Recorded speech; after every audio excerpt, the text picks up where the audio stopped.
Hey everybody, welcome back to my channel. This is WireDogSec, and I'm back with another video for y'all. Today's video, we are going to continue on with the Junior Penetration Tester path inside of TryHackMe. This is the Introduction to Web Hacking area, and this is the Content Delivery room. Learn the various ways of discovering hidden or private content on a web server that could lead to new vulnerabilities. Let's go ahead and dive into it.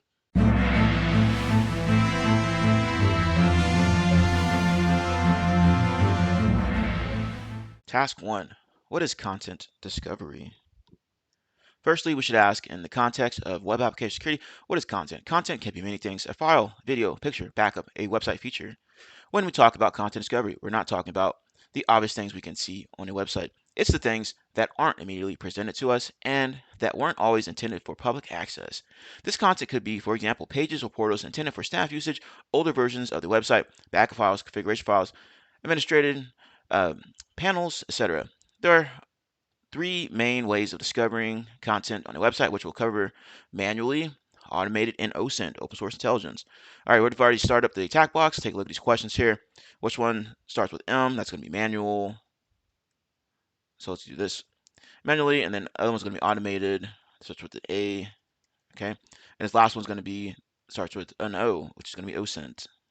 There we go. Now let's continue on to task number 2 here, and it says manual discovery, robots.txt. There are multiple places we can manually check on a website to start discovering more content: robots.txt or robots.txt. The robots.txt file is a document that tells search engines which pages they are and aren't allowed to show on their search engine results, or ban specific search engines from crawling the website altogether. It can be commonplace or practice to restrict certain websites areas so they aren't displayed in search engine results. These pages may be areas such as administration portals or files meant for the website's customers. The file gives us a great list of locations on the website that the owners don't want us to discover as penetration testers. Take a look at the robots.txt on the Acme IT support website to see if they have anything they don't want us to list or don't want to list. To do this, open Firefox and attack box and then enter in this here. So I'm just going to go ahead and copy this out of here and paste it in the web browser that I already have pulled up here. There we go. And it says staff portal. They don't want us to look at this, so go ahead and copy this over and plug it in here. There we go. All right, let's continue on to task number 3, manual discovery, Favicon. Favicon. The Favicon is a small icon displayed in the browser's address bar or tab used for branding a website. Sometimes when frameworks are used to build a website, a favicon that is part of the installation gets left over, and if the website developer doesn't replace this with a custom one, this can give us a clue on the website's framework is in use. OWASP hosts a database of common framework icons that you can use to check against the targets. Favicon, there's the link to get there. Once we know the framework stack, we can use external resources to discover more about it. See next section. Practical exercise. On the attack box, open Firefox, enter this here. So I'm going to go ahead and copy this, paste it over. Okay, let's go ahead and see what they have for us here. Here you'll notice, or you'll see a basic website with a note saying welcome or website coming soon. If you look at the tabs, you'll notice an icon that confirms this site is using a favicon, right, which is this here. Viewing the page source, you'll see line 6 contains a link to the images / favicon. So let's go ahead and do that. View page source, and you can see it right there. All right, and that's what it looks like. So let's go back here. If you run into or run the following command on the attack box, it will download the favicon and get its MD5 hash value, which you can look up on this page here. So I'm just going to go ahead and copy this out and paste it over. I'm sure I'm going to have to use this soon. So let's go ahead and do this. All right. So let's go ahead and run this command here to download that file. Let's see here, curl, and then the website, the URL for it. Oops, I put in the wrong one. So let me go ahead and clear this out.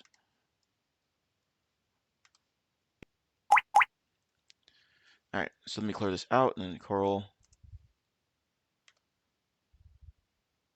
there, and then MD5 sum.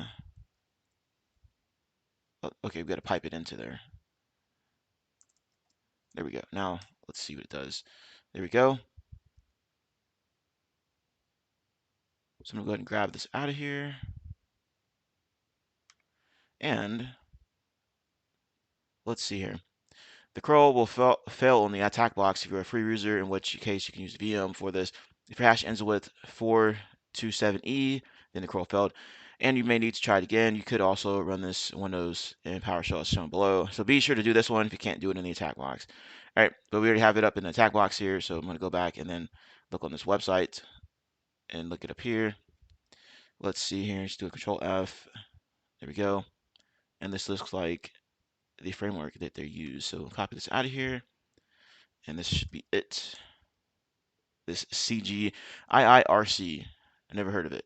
But let's go ahead and continue to task number 4 here. And we're going to talk about manual discovery, sitemap.xml. Unlike the robots.txt file, which restricts what search engine crawlers can look at, the sitemap.xml file gives a list of every file the website owner wishes to be listed on a search engine. These can sometimes contain areas of the website that are a bit more difficult to navigate to, or even list some old web pages that the current site no longer uses but are still working behind the scenes. Take a look at the sitemap.xml file on the Acme IT support website to see if there are any new content we haven't discovered. Open this in Firefox browser on the attack box. Okay, I've already copied and pasted the URL into the attack box, Firefox browser here. And if you scroll down to the bottom, you can see the secret area path here. So let's go ahead and grab it. I believe they only want this piece here. So let's go ahead and copy this over and paste it. There we go. Now, let's continue on to task number 5 here, manual discovery, HTTP headers. When we make requests to the web server, the server returns various HTTP headers. These headers can sometimes contain useful information such as the web server, software, and possibly the programming/scripting language in use. In the below example, we can see the web server is Nginx version 1.18.0. It runs PHP version 7.4.3. Using this information, we could find vulnerable versions of software being used. Try running the below curl command against the web server, where the -v switch enables verbose mode, which will output the headers. There might be something interesting. So let's go ahead and do that here. Clear all this stuff out of here. And let's go ahead and copy this over. Make things easier. All right, so there we go. Now let's see. There's a lot of stuff in here.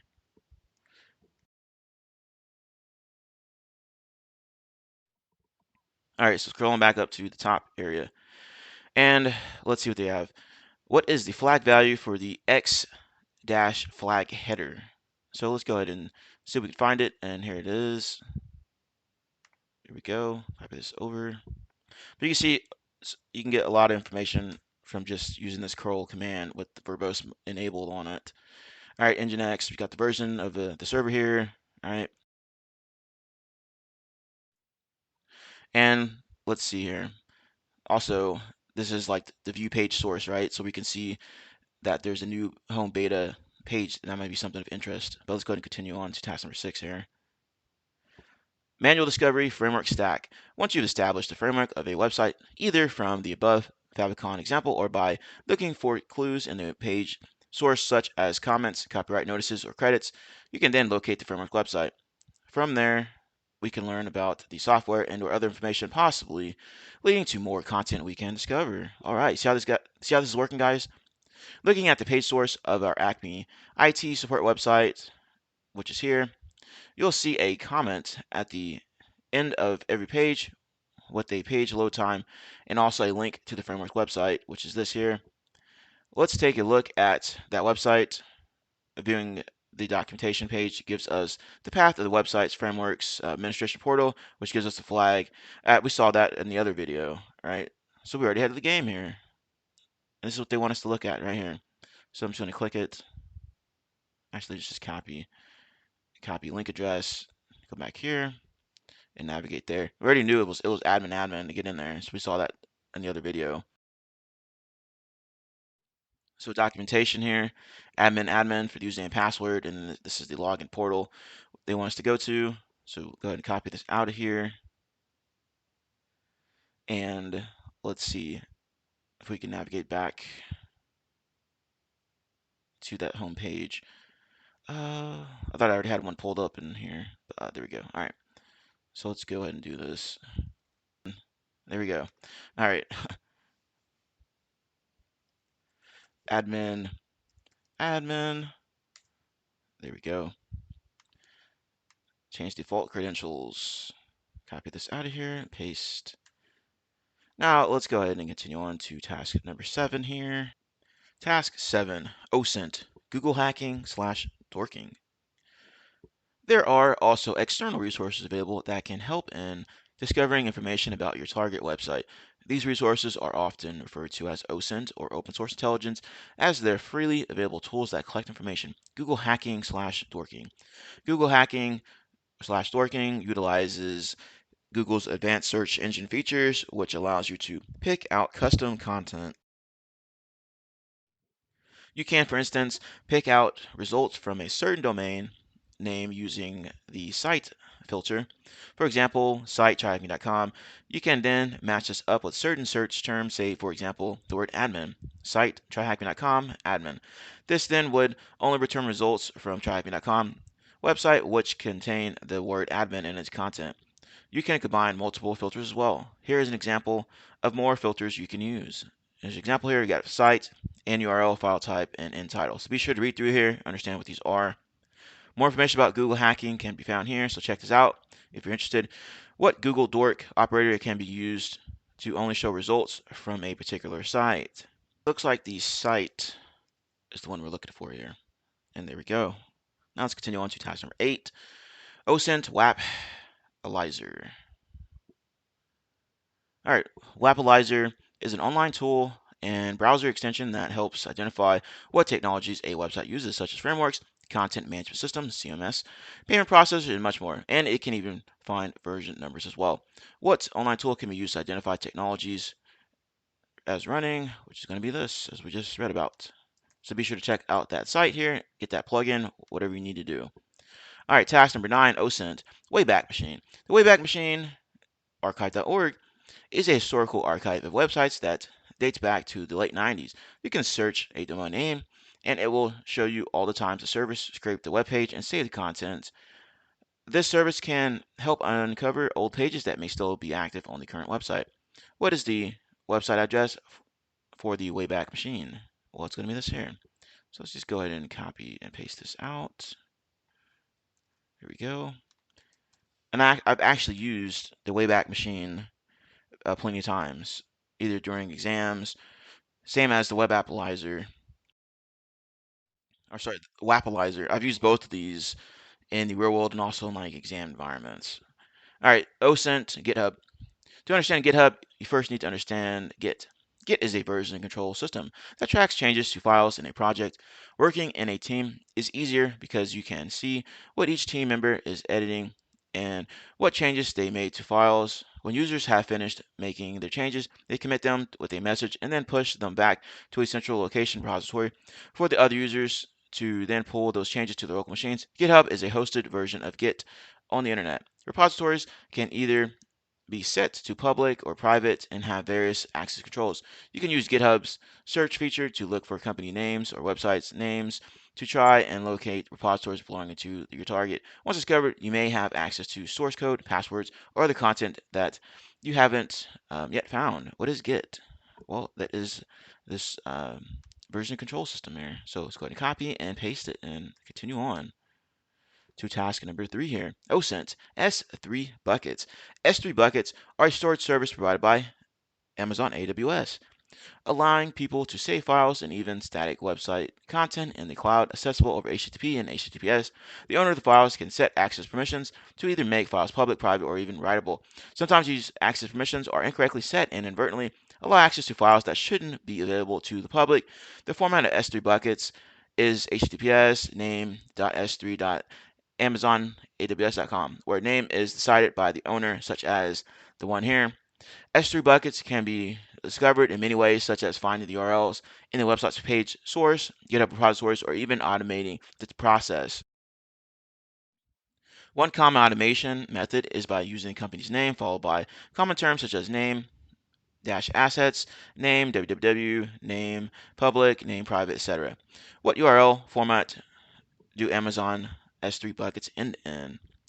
All right, so it's going to be this here, this last piece, this S3, then .amazon aws.com. So let's go ahead and plug this in here and continue on to task number 12, automated discovery. What is automated discovery?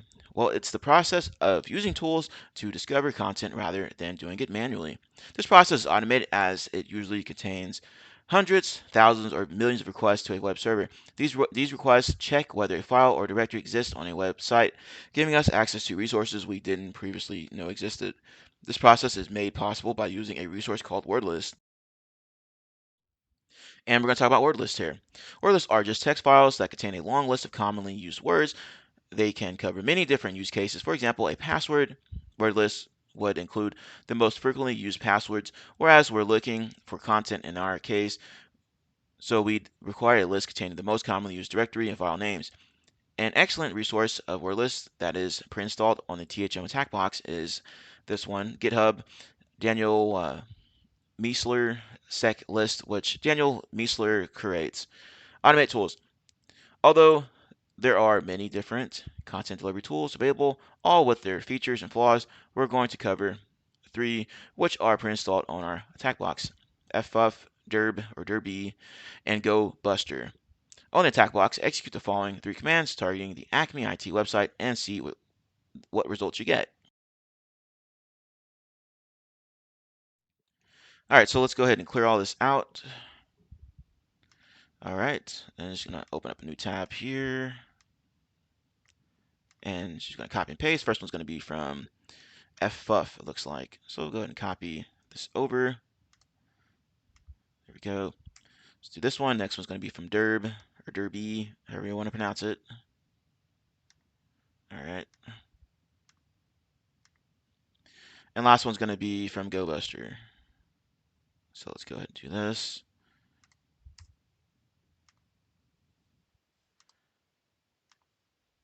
Okay. So using the results from the commands above, please answer the questions below. What is the name of the directory beginning with /mo? Well, let's take a look at this first one here. See if it looks like monthly is going to be what we're looking for here. Go ahead and copy this over. I like these tools. I've used all of these on different exams, CTFs, in the real world, what do you want to name it? I mean, I've used all 3 of these, I believe. So let's go ahead and continue here. What is the name of the log file that was discovered? This development.log file. So there we go. All right. That pretty much wraps up this video. If you found this video of value, please subscribe to the channel. If you're new here, with the notification bell, hit the like button, comment below any thoughts, opinions.